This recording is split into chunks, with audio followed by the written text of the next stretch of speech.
Hello, and welcome to History 190, U.S. History to 1877. My name is Jonathan Sochek, and I'll be your professor for this course.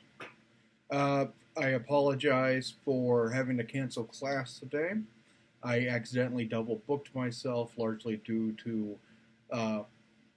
the time zone difference between me and the person I'm meeting with. And I apologize for that. But today was largely going to be syllabus day where we're going to be covering only the syllabus, so I thought it'd be okay to cancel today, shelve it, and we would pick up where we would leave. We'd just pick up normally tomorrow where with Native American history. But I just wanted to create this brief video to go over the basics of the course, what to expect, what are my course policies, who I am as well.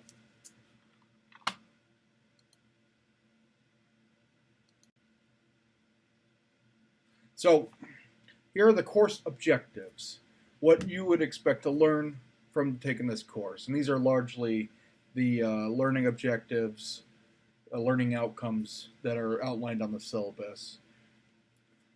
This is a broad-based U.S. survey where we're going to be covering the basics of U.S. history. So there will be a great deal of, I don't want to call it memorization, but we're just be covering the basic facts of U.S. history, the key events and themes from pre-Columbian Native American history, stretching all the way back to when humans first arrived on this continent, to the end of what historians call Reconstruction, that time period immediately following the Civil War in 1877. However, we're going to move beyond simple memorization. I don't want you to memorize per se. Maybe that's important in high school history, but at the college level, what's more important when we consider history is moving beyond those simple dates, names, and facts, and pulling meaning from them. And that's what we're going to largely be looking at.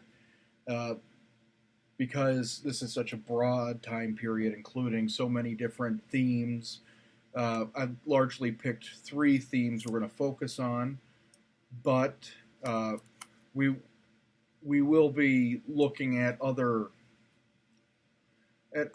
themes throughout the history of the course. But the 3 main ones that we're going to be developing this course along on would be the expansion. We would be analyzing the expansion of European colonization, particularly focusing on English colonization, and the territorial expansion of the United States. This is the large reoccurring theme that will be taking place in our course, is how did it's these interactions between Native Americans and European settlers. How did this nation expand, and what were the consequences of it? And to an extent, we still deal with these consequences, especially when we think about how this nation expanded. We'll also be looking at the institution of chattel slavery in the United States. That is another theme that really covers the entire course. We'll be looking at how did it change over time? How does chattel slavery differ from other forms of slavery that existed throughout human history? What were the major developments in the history of slavery? How did we get to the slavery that we usually think of when we think of American slavery? And how did it become such a pressing political issue that led to the Civil War? And then we'll also be looking at the development of the American nation state, how the United States became a democracy. Where did this is essentially the political history of the United States. How did we go from European, an English colony, that would frequently just be a pawn in a lot of these European wars between Great Britain and France and Spain. How did we become a democracy? Where did these ideas originate from that our founding fathers would build off of? How did we actually become a democracy? How did we go beyond just wealthy white males to include poor males poor non-land owning males at first, then to expand to abolish slavery. And unfortunately, we're not going to cover it in this course, but how do we expand to include women? And then how do we keep fighting for democracy throughout U.S. history? That is one of those crucial developments, one of those themes that you could just trace throughout all of U.S. history, these debates over what does freedom and democracy and rights, what are these? What do these mean? Who deserves them? What is an American, essentially?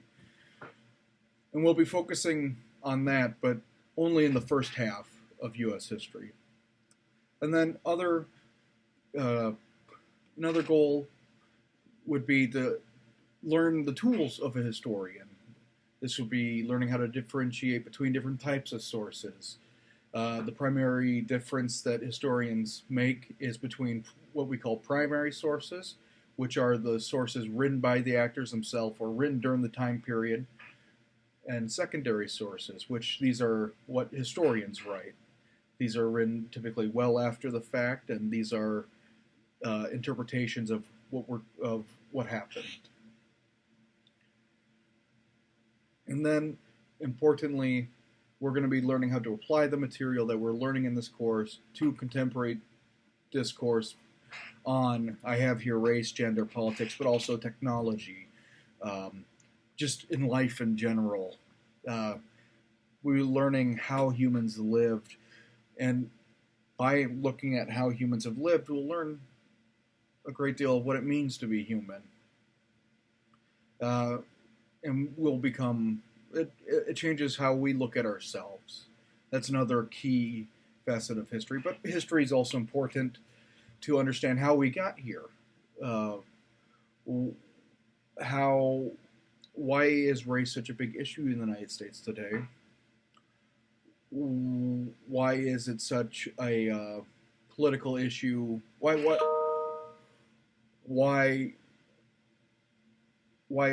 do we focus on Native American history, for instance? How did the United States come to be? These are key issues that we'll be looking at throughout this course. So, the coursework that you'll see lined down in the syllabus includes how I have it divided is kind of into fifths. There'll be 5 different assignments throughout the course, and all 5 are worth 20%. So participation is a fifth-year grade. There'll be weekly quizzes. There are 12 of them throughout the course, but 2 of them, your 2 lowest grades are going to be dropped. So really, there's only 10 quizzes throughout the course. And what these quizzes are, they're just a reading comprehension check to make sure you're getting those basic facts of history down. I encourage you to actually take these quizzes before reading the textbook so you can track how much you're learning, because a lot of these facts you might already know, but let's say you don't know and you get it wrong, I think you'll learn better what the right answer is by getting these questions wrong.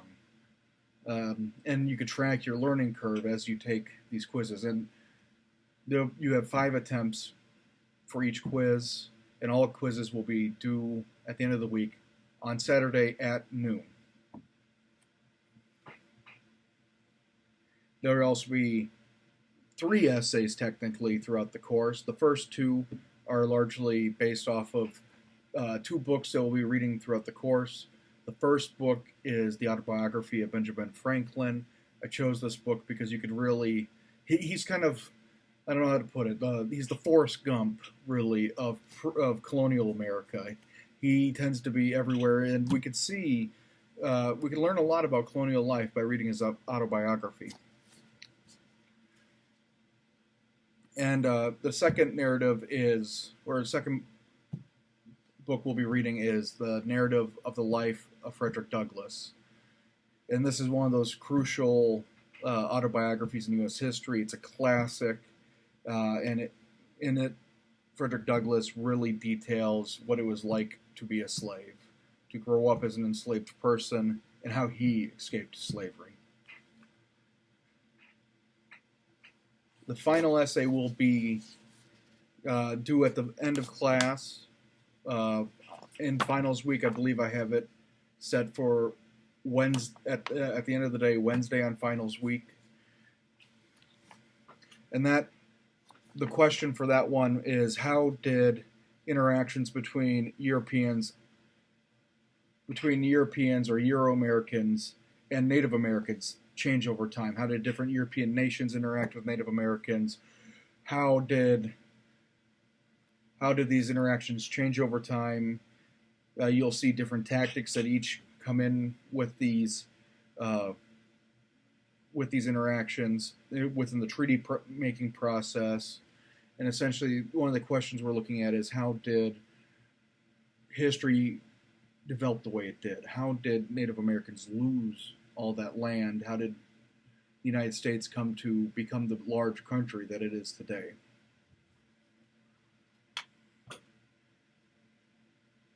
Now, a couple course policies. We'll have class 4 days a week. There'll be some classes where I'll just have a pre-recorded lecture, kind of like today. And I have on the syllabus to let you know when those classes are. Typically, the reason is I'll be at a conference or I'll be doing a research trip.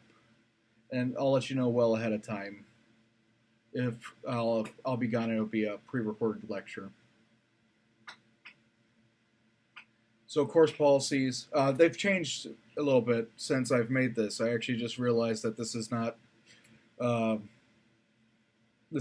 policies I have now. So absences, typically I recommend you miss 2 classes at most. You can email me if you're going to miss class. You don't really have to. Just know that if you miss class, it will be hurting your participation grade. Attendance is not required, but it's really hard to get a good participation grade if you're not showing up to class. Now, late and missed work. I encourage you to at least turn in work if it's late, because late work is better than no work. But each day that you miss, it will be docked a third of a letter grade. However, please email me if you think you're going to be late. If it's for an understandable circumstance, I'll be lenient and I'll give you some extra time to work on it. So don't be afraid to email me. Now, a little bit about me. I am from around here. I was born in Fairmont, Minnesota. Grew up my whole life there. I did my undergrad and my master's at Minnesota State University, so I was in your shoes at one point. Actually, the first class I took was a history course. The first class at as a college student I took as a history course. Now, currently, I'm a doctoral candidate in history at Purdue University.